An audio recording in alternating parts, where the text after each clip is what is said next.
अब मैं स्वागत करूंगी दोनों ही तरफ से। तय कर लीजिए सबसे प्रबल प्रवक्ता कौन होगा। दोनों तरफ से अपनी अपनी टीम में आपस में बात करनी है, कर लीजिए और मोर्चा संभालिए आकर। जो ये मानता है कि मोदी नीति कश्मीर के लिए सही है वो अपनी जगह यहां ले सकते हैं और विपक्ष वाले यहां ले सकते हैं। पहला स्पीकर दोनों तरफ से, आइए।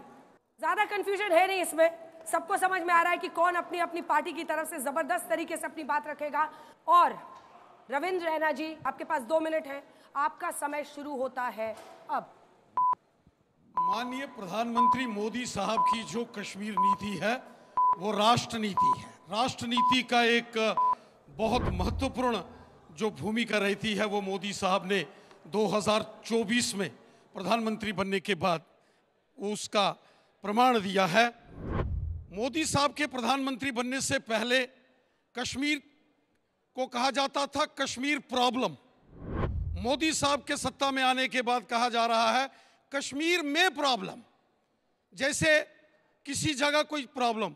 लेकिन इससे पूर्व कश्मीर को समस्या माना जाता था, लेकिन बाद में कश्मीर में समस्या आतंकवाद की समस्या हो सकती है, अलगाववाद की समस्या हो सकती है, लेकिन कश्मीर समस्या का वो जो एक अबंडर और बवंडर पूरी दुनिया में खड़ा किया जाता था वो मोदी साहब ने समाप्त किया। दूसरा, मोदी साहब ने एक भारत श्रेष्ठ भारत, एक भारत में एक झंडा, एक तिरंगा झंडा कश्मीर से कन्याकुमारी तक, एक कानून, पूरे देश का एक कानून। वरना मोदी साहब से पहले कश्मीर का एक अलग झंडा होता था और कश्मीर का अलग कानून होता था। भारत का संविधान कश्मीर में लागू नहीं होता था। ये मोदी साहब की देन है। मोदी साहब के आने से पहले कश्मीर में पत्थरबाजी, हड़तालों के कैलेंडर, हमेशा स्कूल कॉलेज जलते हुए नजर आते थे, बाजार बंद, सड़कें बंद, हर जगह मुसीबतों के मंजर नजर आते थे, हर रोज मौत के तांडव नजर आते थे। सेनाओं के ऊपर पत्थरबाजी, पुलिस के ऊपर पत्थरबाजी, कोई बोलने वाला, कोई जवाब देने वाला नहीं होता था। वो दौर आज बंद हुआ है। आज मोदी जी के नेतृत्व में अगर बात होती है तो पाकिस्तान के कब्जे वाले जम्मू कश्मीर की होती है। आज जम्मू की बात होती है, श्रीनगर की होती है, तो पाकिस्तान के कब्जे वाले जम्मू कश्मीर की भी बात मोदी साहब के दौर में होती है। समय समाप्त हुआ। मुझे अक्सर लगता है कि रविंद्र रैना साहब को माइक की जरूरत है ही नहीं, लेकिन चूंकि आवाज पहुंचे टीवी में भी, जो घर पे दर्शक बैठे हैं, इसलिए माइक जरूरी है। अभय दुबे जी, आपका समय शुरू होता है अब। मैं कश्मीर के लोगों को संबोधित करते हुए कहता हूं, तुम्हें ख्याल हो हमारा तो हमारे साथ चलो, सता रहा हो अंधेरा तो हमारे साथ चलो, हम सब रोशनी की तलाश में निकले हैं, बुला रहा है सवेरा तुम हमारे साथ चलो। हम सब सारे राजनीतिक दल के लोग आज दृढ़ प्रतिज्ञ हैं कि देश में आतंकवाद को नेस्तनाबूद कर देंगे। मगर जब इतिहास लिखा जाए तो यह ना कहा जाए कि प्रतिपक्षी दलों को जो देश ने दायित्व दिया था उसके साथ आपने समझौता कर दिया। मेरा दायित्व है कि मैं अपनी सरकार का मार्ग प्रशस्त करूं, प्रधानमंत्री जी का मार्ग प्रशस्त करूं।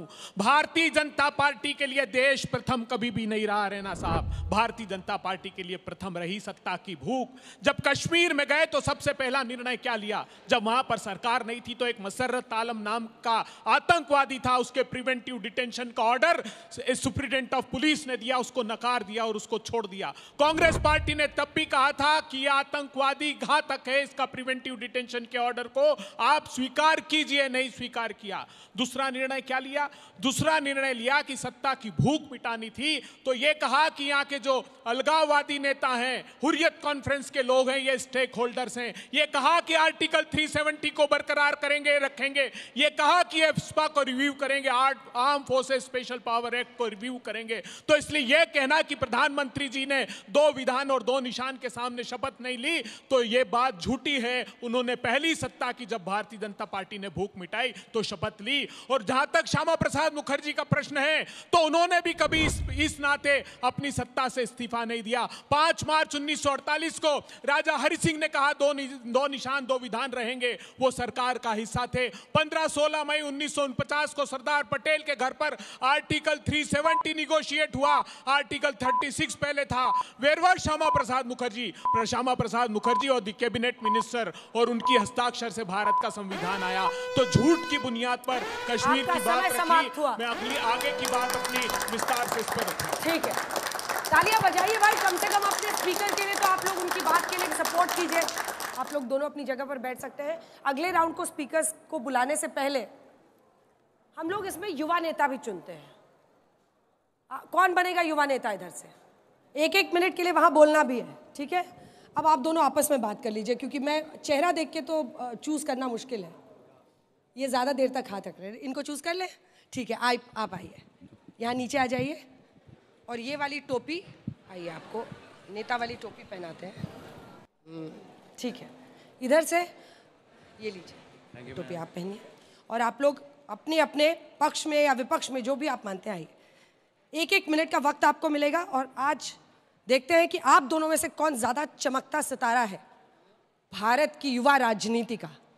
अपना नाम जरूर बताइए और उसके बाद बोलने की शुरुआत कीजिए। हर आंख का तारा है, तारा ही रहेगा, जन्नत का नजारा है, नजारा ही रहेगा, और दहशत से हम ना कभी डरे थे ना डरेंगे।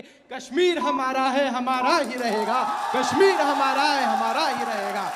मेरा नाम तलहा इमरोज खान है, और सबसे पहले तो मैं कश्मीर के पहलगाम में पाकिस्तानी फंडेड दहशतगर्दों के द्वारा मासूम लोगों के कत्लेआम की पुरजोर मजम्मत करता हूं, कड़े शब्दों में निंदा करता हूं।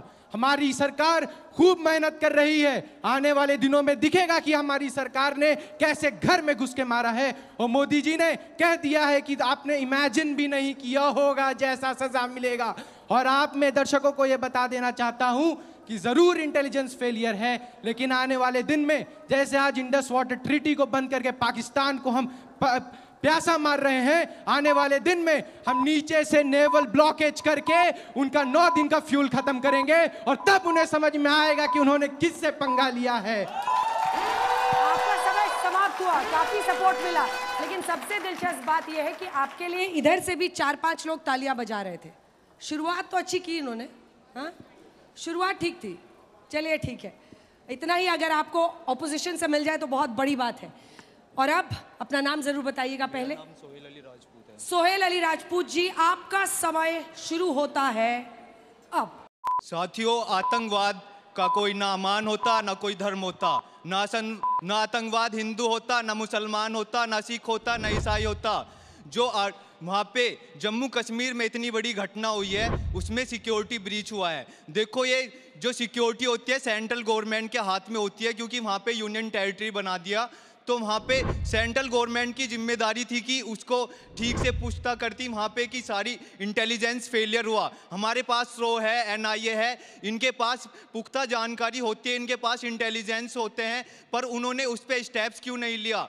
मैं ये मानता हूं साथियों, जैसे आर्टिकल 370 का एब्रोगेशन हुआ, वो एक लैक ऑफ डेमोक्रेटिक प्रोसेस था, क्योंकि वहाँ पे ना तो किसी से डिसीजन लिया गया, वहाँ पे लोगों को डिटेंशन किया गया, इंटरनेट शटडाउन किया गया, जो कि लॉन्गेस्ट है डेमोक्रेसी में। आज तक इतना बड़ा इंटरनेट शटडाउन नहीं हुआ। जो कि जर्नलिज्म, वहाँ पे बिजनेस, सब चीज़ को अफेक्ट किया, उसने एजुकेशन को भी अफेक्ट किया।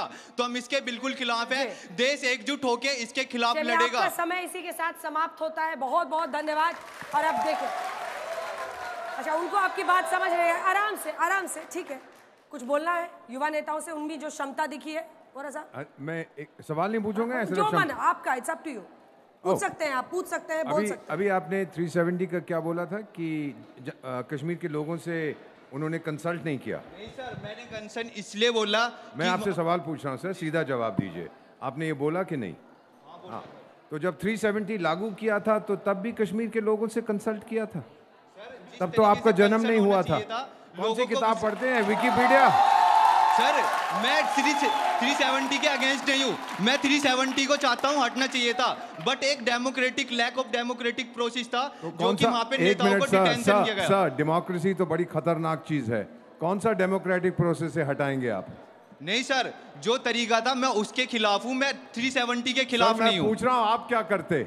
नहीं सर, वहाँ पे एक अच्छे से सबसे मतलब राय ली जाती सर। इंटरनेट शटडाउन हुआ सर, इतना सड़क पे जाके सब लोगों से राय लेते? अरे वाह, बड़े बहादुर हैं भाई। नहीं सर, सब लोगों से नहीं, जो वहाँ पे रिप्रेजेंटेटिव थे, क्योंकि वहाँ पे। Alright, thank you. समय समाप्त हुआ। चलिए, आप दोनों जाइए अपनी अपनी जगह पर। बहुत अच्छा आप लोगों ने बोला, दोनों ने अपनी अपनी तरफ से अच्छे से डिफेंड किया। आपकी राय से लोग सहमत असहमत हो सकते हैं, लेकिन आपने अपनी तरफ से पूरी कोशिश की लोगों को कन्विंस करने की। और अब जरा काउंटडाउन बजा दीजिए उन लोगों के लिए जो अभी अपनी पोजीशन बदलना चाहते हैं। अगर ऑडियंस में कोई ऐसा व्यक्ति है जो ये मानता है कि वो अपने गमछे का रंग बदलना चाहता है, तो आपको मौका मिल रहा है अब। कोई ऐसा है? कोई ऐसा है? ये क्या कर रहे हो? सफेद गमछा पीछे दोस्त को दे दिए, मत दो दो गमछा ले जाओगे घर, लेकिन नीले गमछे की तरफ वो आए हैं। चलिए, आप मतलब अभी तक अभय दुबे ने कन्विंस किया है एक व्यक्ति, और कोई ऐसा जो बदलना चाहता है? आप में से कोई इधर या आप में से कोई उधर जाना चाहता है? अभी स्कोर 1 का ही है।